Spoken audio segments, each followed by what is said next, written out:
Hello students, welcome back Gajanan academy YouTube channel. मैं सिर्फ रणदीप सिंह और हम डिस्कस कर रहे हैं chapter number 11 three dimensional geometry. इससे पहले हमने वेक्टर स्केलर वाला एक चैप्टर था वो कंप्लीट किया है, चैप्टर नंबर 10। और चैप्टर नंबर 11 जो देखने वाला है थ्री डायमेंशनल, जो इससे पहला वाला चैप्टर वो 2D था।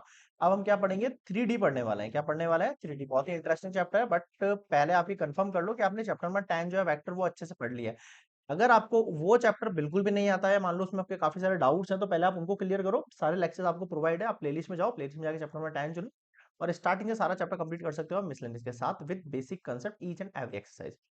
और अगर आपको वो चैप्टर आता है और डायरेक्शन रेशियोज कोसाइन सब आपने डील कर लिए हैं, तो आप सीधे हम चैप्टर नंबर 11 पे डिस्कस करेंगे। देखो क्या दे रखा है। सबसे पहले तो जो 3D डायमेंशनल का जो चैप्टर है वो लगभग लगभग बिल्कुल वैसा ही है जैसा हम पहले पढ़ के आए हैं। सेम ही है, मतलब वही डायरेक्शन कोसाइन होंगे, रेशियो कुछ लाइंस की इक्वेशन इंक्रीज हो जाएंगी, बस ज्यादा कुछ नहीं है ना। और दो ही एक्सरसाइज आ रही है आपके आगे, की एक्सरसाइज भी कट हो गई है। तो चलिए मान लेते हैं एक डायरेक्टेड लाइन है आपके पास जो कि पास कर रही है ओरिजिन से और मेक एंगल। ये आपने शायद पढ़ा है बहुत अच्छे से, है ना। ये मान लेते हैं ये एक्स है, ये वाई है, ये जेड है। यहाँ से एक लाइन पास कर रही है, पास थ्रू द ओरिजिन। ये ओरिजिन है आपका 0 0 0। ये लाइन पास कर रही है बोथ साइड, भाई इस तरफ भी जा रही है और इस तरफ भी जा रही है। और ये तीन एंगल बना रही है आपके साथ। कौन कौन से? एक अल्फा के साथ बना रही है, एक बीटा और एक गामा। भाई एक्स एक्सिस के साथ अल्फा, वाई एक्सिस के साथ बीटा और ये गामा है जेड एक्सिस के साथ। ठीक है, जिनको आप क्या कहते हो, डायरेक्शन एंगल्स कहते हो। बताने की जरूरत नहीं है, चैप्टर नंबर 10 पे सब डिस्कस कर चुके हैं। ठीक है, इनसे आपके पास कोसाइन के साथ अगर हम कॉस अल्फा, कॉस बीटा और कॉस गामा लगा देते हैं, तो हमारे पास क्या आ जाते हैं? डायरेक्शन कोसाइंस आ जाते हैं। आ जाते हैं नहीं आ जाते हैं? हाँ सर आ जाते हैं। अब अगर मान लो if we reverse the direction of L, अगर ये एल की डायरेक्शन इस तरफ ना जाके इस तरफ चल जाए, उल्टी डायरेक्शन चल जाए, तो बिल्कुल सिंपल है। जो डायरेक्शन एंगल्स होंगे उनको रिप्लेस कर देंगे हम सप्लीमेंट्स के साथ। सप्लीमेंट्स मतलब pi minus alpha, pi minus beta और पाई माइनस गामा के साथ। ये वाली चीज समझ में आ गई? ये आपके डायरेक्शन एंगल्स हो गए if line L is reversed. Reverse का मतलब ये इस तरफ जा रही है ना, ये उल्टी डायरेक्शन में चल जाएंगे, तो ये आपके डायरेक्शन एंगल्स हो जाएंगे। इन्हीं से अब आप क्या निकाल सकते हो? डायरेक्शन कोसाइंस निकाल सकते हो, अल्फा बीटा गामा की जगह इनको रिप्लेस करके। बताओ यहाँ तक कोई दिक्कत है क्या? यहाँ तक किसी को डाउट है? नहीं है, आगे बढ़ सकते हैं। ठीक है, बेसिक इंट्रोडक्शन चल रहा है एक्सरसाइज का 11.1 का, तो आराम आराम से चलते हैं। चलिए, इस तरीके से आपका डायग्राम दे रखा है, बुक के अंदर मिल जाएगा आपको। 3D डायग्राम है। ठीक है, तो x y axis, x y और जेड एक्सिस आपको पता ही है। ये लाइन जा रही है लाइक दैट इस तरीके से, ये आपकी एल लाइन है, ये पॉइंट हमने पी मान लिया।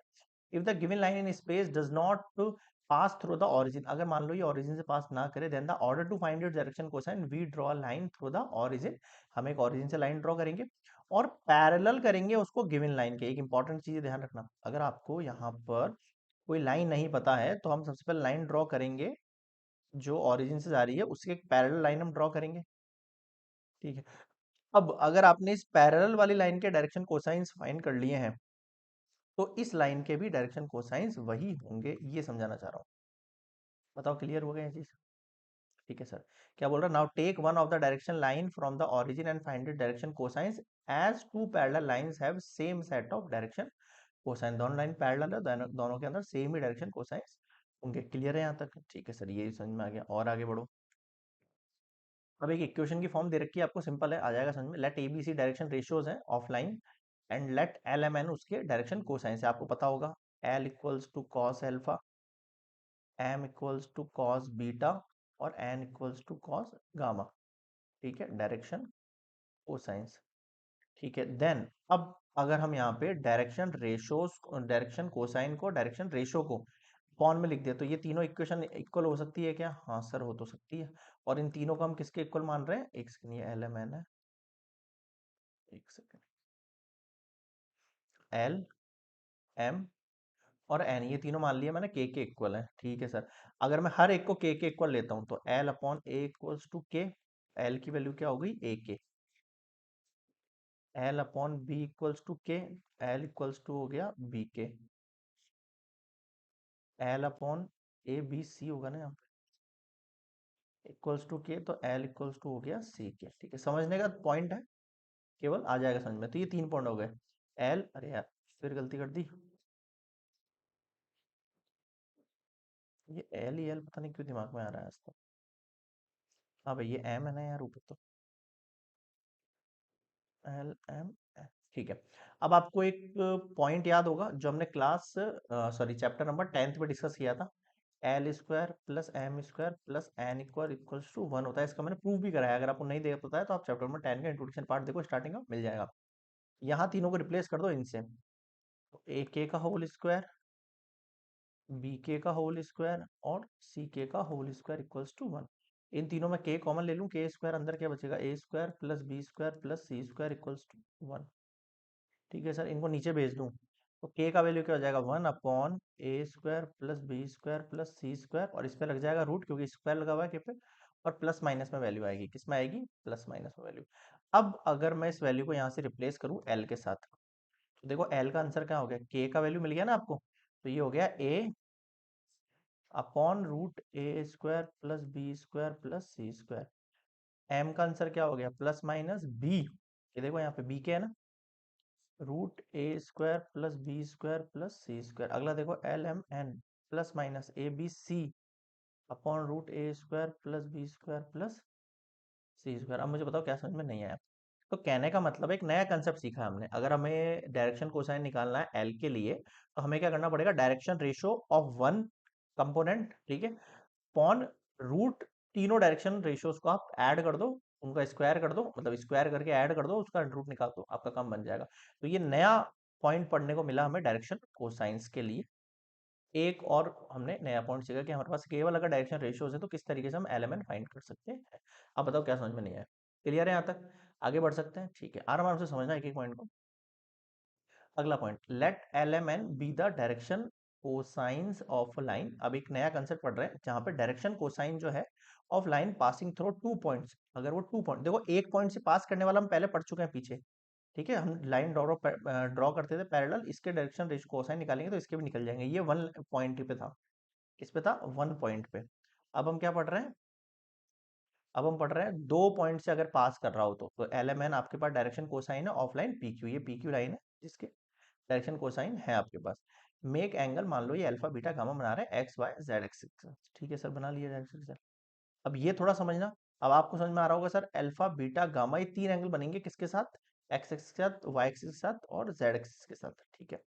अब मुझे क्या करना है, इस लाइन से एक परपेंडिकुलर ड्रॉ करना है एक्स वाई प्लेन पर, देखो ये एक्स वाई प्लेन है, इस पे मानो एक मैंने परपेंडिकुलर ड्रॉ किया यहाँ से, पहले तो ये पैरेलल हो गई इसके, ठीक है, एक तो ये मैंने परपेंडिकुलर ड्रॉ किया जो कि इससे जो पैरेलल लाइन है एक आर एस, एक पैरेलल लाइन है पी क्यू से आर एस, उसको कट कर रही है ऊपर नीचे दोनों तरफ, ठीक है सर।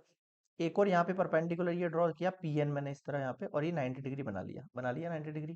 अब ये वाला जो ट्राइंगल है आपका, देखो इस ट्राइंगल पे थोड़ा सा गौर करो, ये ट्राइंगल ऐसा है आपका पी क्यू और एन, और यहाँ पर 90 डिग्री है, कुछ आया समझ में, ये बना हुआ देखो आपकी बुक में एनसीईआरटी ने दे रखा है इस तरीके से, ठीक है। तो ये वाला जो एंगल है वो क्या होगा आपका गामा, और ये वाला जो एंगल दे रखा है आपके पास कौन सा वाला, ये वाला जो एंगल आपको गिवन है यहाँ पर, इस तरीके से हो गया कि भाई यहाँ पे ये जो लाइन दिख रही है आपको, ये वाली जो लाइन दिख रही है, ये जेड एक्सिस के साथ ही तो है, तो जेड एक्सिस के साथ जो एंगल मान के चलो ये लाइन ऐसे है, मान के चलो ऐसा, तो ये क्या होता था, गामा ही तो होता था, तो ये गामा है, तो ये भी क्या हो गया आपके पास गामा एंगल आ गया, ठीक है भाई। अब आपको एक पता है एक राइट एंगल है, राइट एंगल के अंदर आपको पता है अगर मैं इसको यहाँ पे 90 डिग्री मान रहा हूँ तो सामने वाली क्या हो गई, हाइपोटेनस हो गई, ठीक है सर। अब अगर मुझे कॉस गामा निकालना है तो क्या कहूंगा सर मैं, base upon hypotenuse, base upon hypotenuse क्या हो गया आपके पास, पी क्यू। तो आप मुझे बताओ 3 एंगल निकल के आ गए आपके पास। अब मुझे बताओ कॉस गामा के लिए हम किसको पॉइंट मानते हैं, जेड एक्सिस को मानते हैं ना, ठीक है सर। तो देखो यहाँ पे ये जो कॉस गामा है वो कितना हो जाएगा, Z2 minus Z1 upon P Q, बताओ होगा क्या। यहाँ पे देखो ये है आपका क्यू एन पॉइंट, ठीक है, ये क्यू एन पॉइंट इसके पैरेलल ऐसे, तो ये Z2 माइनस Z1 इस तरीके से, ठीक है, ठीक है सर। सिमिलरली अगर मुझे कॉस अल्फा निकालना होता तो मैं कहता x2 minus x one upon P Q. अगर मुझे कॉस बीटा निकालना होता तो मैं कहता यहाँ पे y2 minus y one upon P Q, where P Q क्या होगा आपका, पी क्यू हो जाएगा सर वही डिस्टेंस फार्मूला वाला, x2 minus x one whole square plus y2 minus y one whole square plus Z2 minus Z1 whole square, ठीक है sir, ये बात भी समझ में आ गई। इसका मतलब आपके पास डायरेक्टली यहाँ पे तीन वैल्यूज आ चुकी हैं। डायरेक्टली आपके पास direction cosines of a line P x1 y1 z1 and q x2 y2 z2 जो आए हैं आपके पास, क्या आ गए हैं आपके पास, x2 minus x1 upon P Q, y2 minus y1 upon P Q, और z2 minus z1 upon P Q. अब मुझे बताओ क्या समझ में नहीं आया। ये क्या हो गया आपके पास तीनों, ये आपके पास डायरेक्शन कोसाइन हुआ, डायरेक्शन कोसाइन बोला मैंने ना। ठीक है, अब एक चीज और समझना, अगर मैं आपसे कहता डायरेक्शन रेशियो बताओ आप मुझे, तो आप क्या बताते हैं सर, x2 माइनस x1 बताते हैं, y2 माइनस y1 बताते हैं, और z2 माइनस z1 बताते हैं हम डायरेक्शन रेशियोज। हम चाहे तो इसको x1 माइनस x2 भी बोल सकते हैं, यहाँ पे y1 माइनस y2 भी बोल सकते हैं, और यहाँ पे z1 माइनस z2 भी बोल सकते हैं। बताओ समझ में आएगा। ठीक है सर, तो एक PQ लाइन जिसके दो पॉइंट दे रखे हैं, of line passing through 2 point से पास हो रहा है, तो उसके लिए हम डायरेक्शन कोसाइन निकालने का नया फॉर्मूला आपने सीख लिया है, डायरेक्शन रेशियो निकालने का नया फॉर्मूला आपने सीख लिया है। तो ये कुछ कंसेप्ट है जो पिछले वाले चैप्टर से थोड़ा सा डिफर है, बट हाँ कंसेप्ट वहीं से स्टार्ट होता है। अगर वो चैप्टर अच्छे से नहीं आता तो ये आपको बिल्कुल ऊपर से जाएगा। तो वहां पे एक बार बेसिकली ये थीटा और cos theta sine theta cross dot और मतलब जो ये डायरेक्शन रेशियोज कोसाइंस किस तरीके से आते हैं, क्यों आते हैं, ये सब वहां पे एक बार सीख लो चैप्टर 10 में, अगर नहीं पढ़ा है तो। और अगर पढ़ लिया है, आता है आपको, तो आप लोग जुड़े हुए हैं हमारे साथ, तो इस तरीके से हम आगे बढ़ेंगे। क्लियर है यहाँ तक? चलिए, तो नेक्स्ट क्या देखने वाले हैं अपन, एग्जाम्पल से शुरुआत करेंगे। इंट्रोडक्शन पार्ट इतना ही है, ये एक्सरसाइज 11.1 के लिए है केवल। ठीक है, अगर ये आपने सीख लिया तो 11.1 की आपको एक्सेस पूरी इजीली आ जाएगी। और नेक्स्ट हम जो 11.2 है उसका नेक्स्ट वाले में देखेंगे। क्लियर है यहाँ तक? चलिए, गुड बाय।